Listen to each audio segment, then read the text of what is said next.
Hello everybody, I'm Scuttles and welcome to the top 5 things that I am hoping to see in Jurassic World Evolution 2. Number 1. The first feature that I would love to see make an appearance in the second rendition of Jurassic World Evolution is a gradual growth system, which I believe is also called an ontogeny system or something like that. Either way, I would love to see a feature like this implemented into the game, similar to Prehistoric Kingdom and the Isle. I just think it'd be super cool to be able to go to our hatcheries and incubate a dinosaur and actually have it come out as a little baby or juvenile, at least a juvenile. I mean, even in the trailers for the original Jurassic World Evolution, they show them as little babies hatching out of their eggs, which will then be released into the parks. But we never actually get to see these in the game. They just go straight to being a full-grown adult, and so then they'll look the same as they do on day 1 as they do the day they die. Which is kind of unfortunate, because it'd be cool to have a little bit of difference and variation between the different dinosaurs of our park, so we can kind of tell how old they are and watch them age as they get older, and we can build a relationship with them instead of having every single thing we make look the exact same. And now, funnily enough, as I was making this list, it turns out that the very next day after I wrote down this one, it has actually been confirmed by Frontier themselves that this feature will not be making an appearance into the game. But I will keep this on my list anyways, with fingers crossed, because after all, they also told us many things with the original Jurassic World Evolution, such as how pteranodons would never make it into the game, and yet, here we are. We do have pteranodons. So hopefully, if there's just enough demand and begging and pleading from the community, they'll at least reconsider it, or at the very least, try and do it. I know that you can't do every single little thing that you want to do, because your program just can't handle it, or I don't know, I don't make games. But I'm just sure that there's some sort of logic behind why they wouldn't do this, because I mean, they've done it with Planet Zoo and things like that, or at least they've done things similar to it. It may not have been a perfect, smooth progression like the Isle and stuff, but I remember whenever I first played Planet Zoo, they would pop out as a little baby, and then after some time, they would kind of just boop, and then they would be an adult after that. But one way or another, I would just love to see at least some sort of gradual growth system implemented into the game.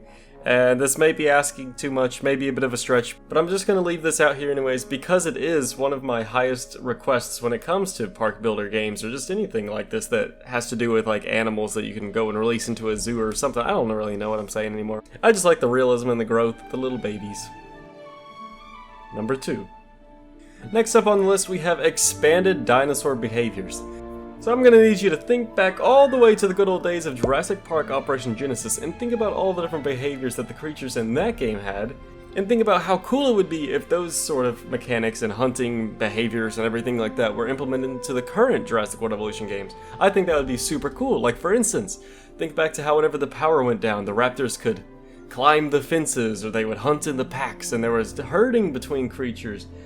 Sure, there was a bit of a herding mechanic that got added into Jurassic World Evolution itself, but it still wasn't quite the same as how you could see a big flock of Gallimimus all running together like you actually see in the movies. So I think that they could do with an improvement on that as well.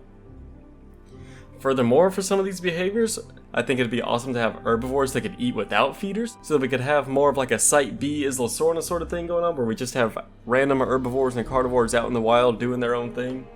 And also, a very big one for me, think back to how the carnivores would actually find an herbivore out in the field and chase it down through the trees and everything, and throw in a bite and then rinse, wash, and repeat if needed in order to just keep getting those bites in until it could actually take down the prey. I think something like that would be super cool instead of the current just weird dancing around one another thing that we have until one of them just falls down and dies.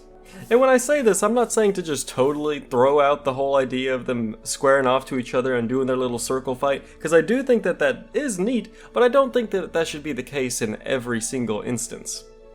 Instead, I think that having the variety of having them sometimes square off to one another like that, sometimes running each other down and hunting them, and by that I mean not in just a pre-made animation, but just how they did in JPOG, where they would just run around the field until it was capable of getting close enough to toss in a bite. I think that that would just make it look very natural and just really exciting to see, because it would never just be the same exact animation on a loop every single time we saw the dinosaurs interact with one another, and that would make it pretty unique and awesome in my opinion. And it's for these reasons that expanded dinosaur behaviors are making an appearance on this list. Next up on this list, we're going to be sticking with the whole Jurassic Park Operation Genesis theme as we move on to my next wish, which is randomly generated islands. Now there's really not too much to talk about because, as I said, it's just randomly generated islands, and that's about all that you really need to know. But if you are unaware, back in the days of Jurassic Park Operation Genesis, what you would have to do is actually customize your island before you could ever even go to make a park. So you could change the size of it, randomize the entire thing, and you could kind of mess with different scaling factors such as how many trees, mountains, rivers, yada yada yada. And what this would do is it allowed for endless replayability, as well as it gave each island its own unique look and atmosphere, because you would never find yourself doing the same thing over and over because you would have to adapt to the shape of the island each and every time. Number 4. Okay, moving on to things that aren't just plucked straight out of Jurassic Park Operation Genesis, we have more accurate prices. Now I know that this one sounds weird and it's probably going to be the weakest of the 5 points of this video, but hear me out. In the Jurassic World film, whenever Masrani and them are discussing why they're only going at the Indominus Rex with non-lethals, he mentions the fact that there are $26 million invested in the creature, which is why they're not going at him with lethals.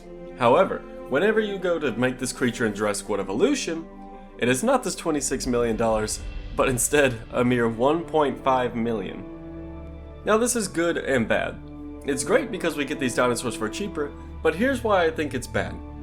Now maybe this is just me, but whenever I'm playing Jurassic World Evolution, I always find that there is a good challenge at the beginning as you're starting to make the foundations of your park and get over that initial difficult hump. But after you do that, then it's kind of easy coasting from there and money's pouring in faster than you know how to handle it. Which sure, there's challenge mode and everything, but I think that there should be something for late game players who just want to play the campaign like I like to do. They just have all the time in the world to build the park of my dreams, but still have late goals. I think that there should be creatures and buildings, or maybe not buildings exactly, but I think that there should be some late game items like these Indominus Rexes that should be more expensive than the 1.5 million price tag that's put on them right now. Having something that does cost $26 million will be something that actually does take a chunk out of your park's budget, because again, after that initial hump, it's basically like you're in sandbox mode and you have unlimited funds, because I've actually spent time trying to drain the money to give myself a challenge, and it's absolutely impossible. Once you get past that initial step of the game, money literally does just pour in faster than you know what to do with it. And it kind of takes away the challenge of the whole thing.